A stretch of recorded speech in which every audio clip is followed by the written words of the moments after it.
Hello, welcome to Lemon Studios, where we talk anything and everything entertainment. I'm, of course, Lemon himself, Zeke Lemon, and this is my review for Season 3, Episode 4 of The Mandalorian, titled The Foundling.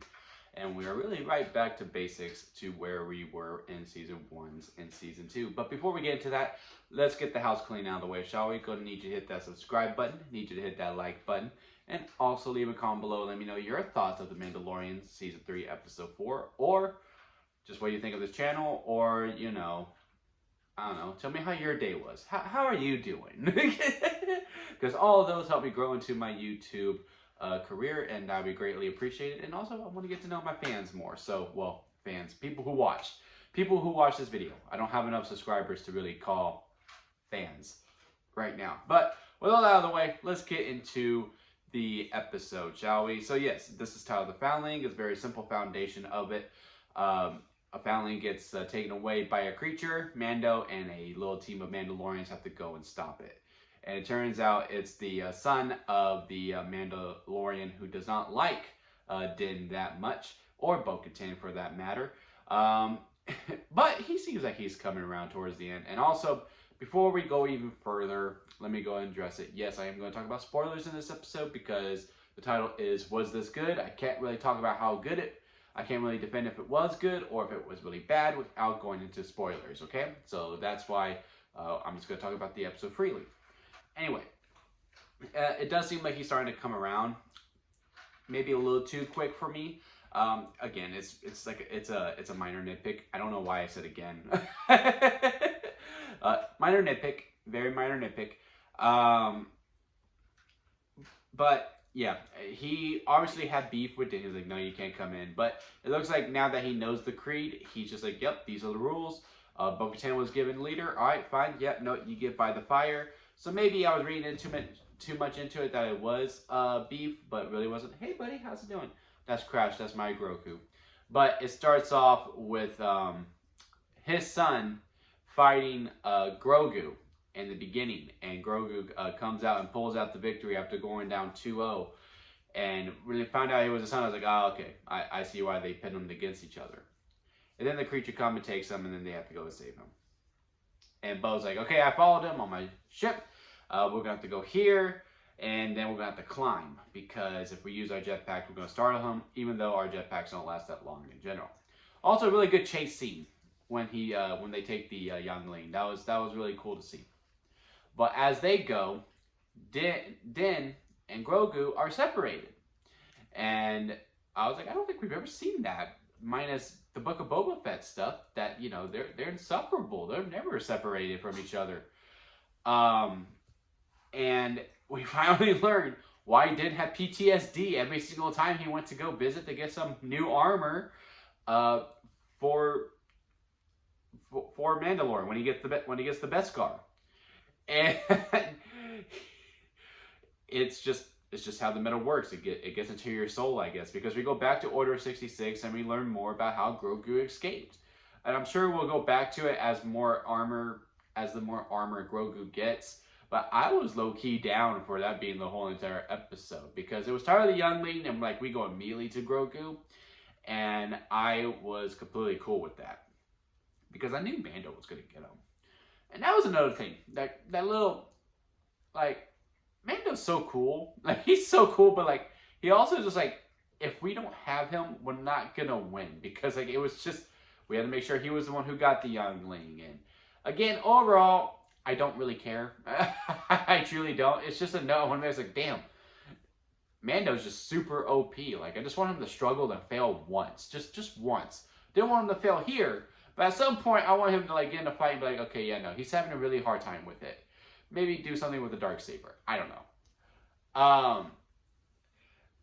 So yeah, they go over, and I like the quick dialogue between Bo-Katan and Din when she's like, so how do we eat? And he goes, you don't. You go away somewhere where you can have your food, and that's where she has the scene with the father, and goes, nope, you're the leader. You get to eat by the fire. And then move on. And then we see Bo-Katan's face, which is fine. I kind of was hoping for, you know, all physical performance from all the Mandalorians, because that was the only way to, like, do nonverbal dialogue instead of with the eyes and the face and all that stuff. So, this whole episode really, I have problems with it, but overall, I don't care. I truly don't care. They're right nitpicks. It's just thoughts that I had. So anyway, they go up in the battle, and this is where you find out he's my son because Din sees a heat wave. She's like, nope, we need to clear it first, and then we see the babies. And this is where my final nitpick comes into play because, like, I thought the bird already took him to the nest. And if he took him to the nest, and then just, like, not give them the food, just show them, like, look, we're all going to eat later, then left, and then I guess ate him and just had him chilling in his mouth, and then he comes out and he's still alive. That was just like, okay, that's very convenient. But whatever gets us to that little chase sequence that was happening later on, and that battle between the 4 of them, it was really the main 3, really. But there were other Mandalorians that were doing stuff within the background. I think one put the net on the bird. And they got the kid, and Bo-Katan lost a piece of armor, and then the bird died. I was like, well, he still got babies. What are you going to do about that? Turns out they took them. They're going to be pets. And I'm like, if I see Mando Bo-Katan riding these fucking birds later on, it's going to be a great time for me. Because that's going to be so cool if I see them ride them birds later on. Or dragons. I don't know what animal that is. And my favorite scene comes in the end when it's just Bo-Katan and the leader. Because she's getting her new piece. And she's like, all right, what, you want the night owl? No, I actually like a, oh crap, what's the, it starts with an M. We see it in Mandalore. I said it in my immediate reaction on TikTok because the episode was fresh. It's no longer fresh. So, I don't remember the name of it. Oh my god, it's going to kill me. Anyway, I would like to have that animal and or creature. And she goes, okay, that's fine. It's part of all Mandalore. It's free to everyone. And she goes, what would you say if I saw one? He goes, well, that was a heck of an image.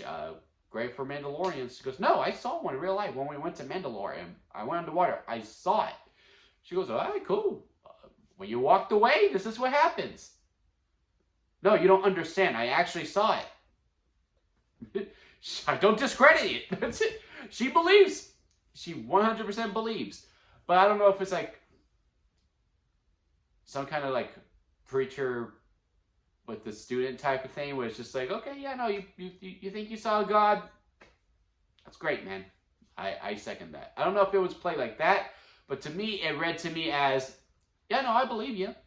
It's because you're walking the way. It's because you're walking the way. But I can also see it the other way. She's like, yeah, no, I'm just gonna let you have that. That's great. This is the way. But yeah, overall, another very great episode. I enjoyed episode 3, but I do think it was a step up from last week's episode. But I am one of the few that actually really did enjoy episode 3. And yeah, I think now they're starting to get better, and now it's back to basics. And like I said, this is Carl Weathers' episode. And he did a phenomenal job. Just some structured things that really stood out to me, but again, very nitpicky. Don't really care. Overall, my overall enjoyment of this episode is that I have a smile on my face, and that's all that truly matters. But yeah, again, hit that subscribe button, hit the like if you did enjoy this review, and I will catch y'all here on the flip side because it is now my time to leave, and I will see you here next time at Lemon Studios.